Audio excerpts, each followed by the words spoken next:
देखिए बेटा, हम पढ़ेंगे बहुपद कक्षा 10वीं प्रश्नावली 2.2। कौन सी प्रश्नावली हमारी? एक्सरसाइज 2.2। हमारे चैप्टर का जो विषय वस्तु है उसका नाम है बहुपद। अंग्रेजी में कहते हैं इसको पॉलिनोमियल्स। तो P फॉर पोलिनोमियल। अब यहां पर आपको एक्सरसाइज 2.2 में पहला ही सवाल है आपका, Px is equal to X square minus 2x minus 8। ये आपका एक द्विघाती बहुपद है। अब इस द्विघाती बहुपद के शून्यक हमें ज्ञात करना है तथा शून्यकों और गुणांकों के मध्य संबंध की सत्यता की जांच भी हमें करना है। ठीक है ना? हमें ये दिया गया है बहुपद। अब यहां पर जो एक्स स्क्वायर है इसका गुणांक इसके गुणा में कितना है? 1। कुछ नहीं लिखा, मतलब गुणा में 1 रहता है। एक्स का गुणांक कितना है? 2। इनके बीच में गुणा का निशान है। और ये 8 आपका अचर पद है। इसको हम क्या बोलेंगे? अचर पद। ठीक है ना? ये आपका अचर पद है। सबसे पहले तो हमें इसके शून्य ज्ञात करना है। तो शून्य ज्ञात करने के लिए यहां लिखेंगे आप शून्यक ज्ञात करने के लिए। शून्य ज्ञात करने के लिए आपको Px बराबर 0 रखना है। शून्य ज्ञात करने के लिए आपको कितना क्या रखना है? Px इज इक्वल टू 0 रखना है। तो देखिएगा Px बराबर 0। अब Px का मान कितना है? ये Px का मान। Px का मान क्या है? ये है। तो Px की जगह तो ये आ जाएगा। क्या है भैया? 1x square minus 2x minus 8 और बराबर में क्या? बराबर में क्या? 0 0 0। Px क्या? Px is equal to 1x square minus 2x minus 8। अब भैया मेरे ये जो 8 है, इस 8 का हम इस 1 में गुणा करेंगे। इन दोनों का गुणा हो जाएगा। तो 1 का 8 में हम गुणा करेंगे तो 8 आएगा। 8 एकम 8। गुणा करें तो 8 आना चाहिए और घटाने पर मध्य पद 2 आना चाहिए। तो घटाने पे 2 आना चाहिए। तो ऐसी 2 संख्याएं बताइए जिनका गुणा करें तो 8 आ जाए। जिनका गुणा करें 8 आ जाए, बड़ी में से छोटी को घटाएं तो 2 आ जाए। 8 कौन से पाड़े में आते हैं? 2 के पाड़े में आते हैं। कितनी बार बोले? 2 का पाड़ा कितनी बार बोले? 4 बार। तो 4 बार आपने बोला 2 का पाड़ा। 2 चौक 8 या 4 दूनी 8। 4 के पाड़े में भी 8 आते हैं। 4 दूनी 8। तो भैया ये आपके 8। बिल्कुल सही जवाब आपने सही बताया कि 2 के पाड़े में आते हैं। 2 का पाड़ा आप 4 बार बोलेंगे 8 आ जाएंगे। आगे अब घटाने पे कितना आना चाहिए? क्योंकि ये घटाने का निशान दिख रही है आप। 8 के आगे क्या का निशान है? तो गुणा करने पे 8 और घटाने पे ये घटाने का निशान, घटाने पे 2 आना चाहिए। तो भैया 4 में से घटा दो 2, तो 2 आगे कि नहीं आगे? घटाने पे 2 आगे कि नहीं आगे? ये घटाने का निशान, घटाने पे 2 आगे 2। बिल्कुल सही है। मगर बेटा यहाँ पे क्या लिखा हुआ है? 2 क्या का चाहिए? 2 ऋण का चाहिए। हमें 2 तो चाहिए मगर वो भी ऋण का चाहिए। मगर ये तो धन का हो गया। ये तो धन का है, कुछ नहीं मतलब आगे धन रहता है। हमें इसको ऋण का बनाना है। हमें इसको, क्योंकि यहाँ ऋण का 2 है, इसको ऋण का बनाना है। तो ये ऋण का कब बनेगा? ये ऋण का कब बनेगा? ये ऋण का कब बनेगा? जब बड़ी संख्या ऋण की होगी। बड़ी संख्या, क्योंकि देखो अभी ये धन का क्यों था? क्योंकि बड़ी संख्या ये 4 बड़ी है, और बड़ी संख्या 4 धन की है, क्योंकि आगे कुछ नहीं मतलब धन। तो जब बड़ी धन की है तो धन का ही बचेगा। अगर बड़ी ऋण की कर दो और छोटी धन की कर दो, अब ऋण के 4 धन के 2, तो ऋण के 2 बचेंगे, क्योंकि ऋण के ज्यादा है, तो ऋण के ज्यादा है तो ऋण के बचेंगे।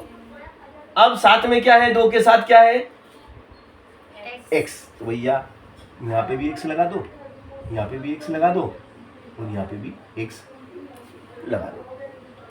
तो इस ऋण 2x की जगह, ऋण 2x की जगह, ये जो ऋण का 2x है ये वाला, ऋण 2x, ऋण 2x, तो ऋण 2x की जगह क्या करेंगे अपन,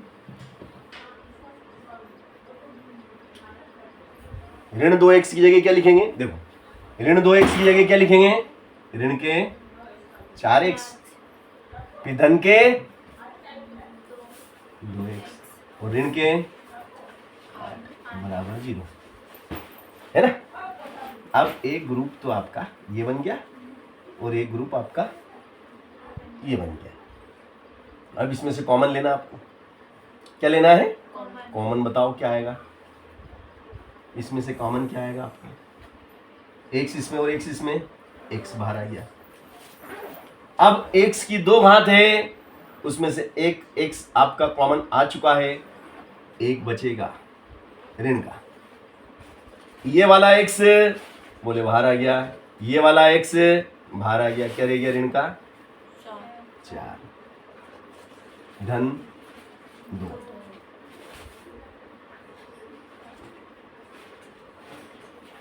दो का पाड़ा बोलो 8 आ जाए, 2 चौक 8 बराबर 0, 2 चौक 8, ठीक है, यहाँ तक आगे।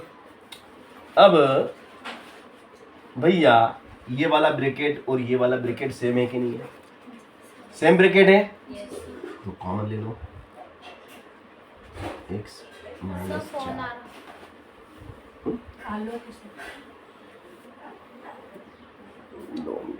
इसको है ना बेटा, x माइनस 4 इसमें भी और x माइनस 4 इसमें भी है ना, ये कॉमन आ गया, क्या रह गया आपका x धन 2, x धन 2 बराबर 0, आगे यहां तक। अब यहां से हम 2 हिस्से कर लेंगे, यहां से हमारे 2 हिस्से होंगे, x माइनस 4 बराबर 0, तो ये धन ऋण के 4 उधर गए तो धन के 4, x धन 2 बराबर 0, तो ये धन के 2 है ना, तो ये धन के 2 उधर जाएंगे तो क्या के 2 हो जाएंगे, ऋण के। देखो ऋण की संख्या, ऋण के 4 उधर गए तो धन के होंगे, धन के 2 बराबर के उस तरफ गए तो ऋण के होंगे, चिन्ह बदल जाते हैं, अगर ऋण है तो धन हो जाएगा, धन है तो ऋण हो गया। तो 2 शून्य हमारे कौन कौन से हुए, 4 और ऋण का 2, ये 2 हमारे शून्य हुए, ये हमने निकाले, ये शून्य हमने निकाले। उसने बोला शून्य ज्ञात कीजिए, हम शून्य निकाल चुके हैं, हमारे शून्य कहाँ हैं, 4 और ऋण के 2।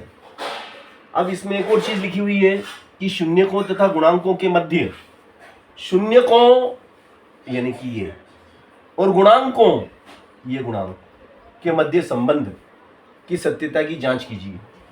तो इनके मध्य जो संबंध है उसकी सत्यता की मुझे जांच करना है, तो देखिएगा मैं जांच करके दिखाऊंगा अब आपको जांच कैसे की जाती है। पहले तो मैं यहाँ पर तुलना करूँगा एक मानक बहुपद से। जब मैं तुलना करता हूँ तो जब मैं इसकी मानक बहुपद से तुलना करता हूँ तो बताओ a बराबर कितना हुआ, a बराबर 1, बताओ b बराबर कितना हुआ, b बराबर ऋण का 2, और c बराबर ऋण का 8। अब भैया इसको मैं अल्फा मानूंगा, इसको बीटा मानूंगा, यहां लिख दो alpha is equal to 4 and beta is equal to -2, है ना, alpha and beta, this is alpha beta, आप मान लिया। सूत्र से क्या कहता है सूत्र, अल्फा धन बीटा माइनस बी बटे ए।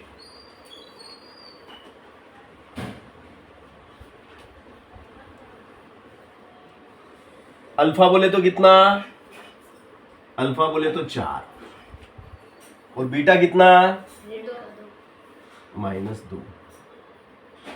बी कितना, बी इज -2, बी कितना -2 और ए कितना, A is 1, A is only A is 1। Okay, देखिएगा 4, कोष्टक का मतलब होता है गुणा, कोष्टक का मतलब क्या होता है, गुणा, plus minus plus minus plus minus का गुणा तो माइनस, और माइनस माइनस का गुणा प्लस। 4 में से घट गए 2, बचेंगे 2, बराबर 2।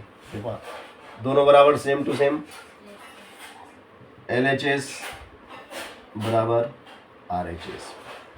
तो संबंध कैसा है, संबंध सत्य है, यहां लिखेंगे संबंध सत्य।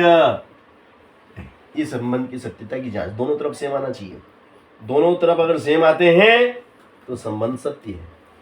ये सत्यता की हमने जांच करी। अब ये तो हमने शून्यकों का क्या लिया था, शून्यकों का योगफल। अब हम लेंगे शून्यकों का गुणनफल। क्या लेंगे, शून्यकों का गुणनफल। देखिएगा अब आप, यहां बता देता हूं, शून्यकों का गुणनफल, शून्य कौन से हैं, अल्फा एंड बीटा, तो गुणनफल alpha into beta is equal to C/A।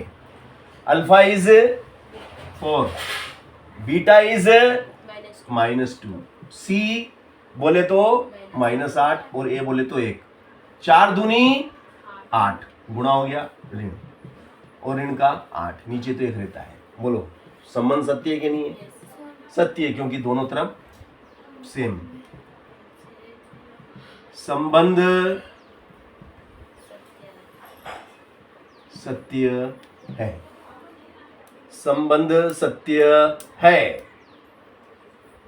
तो संबंध की सत्यता की जांच होगी। तो भैया हमने आपको इस सवाल में हमने आपको क्या बताया, हमने इस सवाल में आपको शून्यक निकाले और शून्यकों और गुणांकों के बीच में जो संबंध होता है उसके संबंध की जांच भी करके हमने आपको दिखाई और पाया कि संबंध सत्य है। हमारा जो संबंध है वो सत्य है।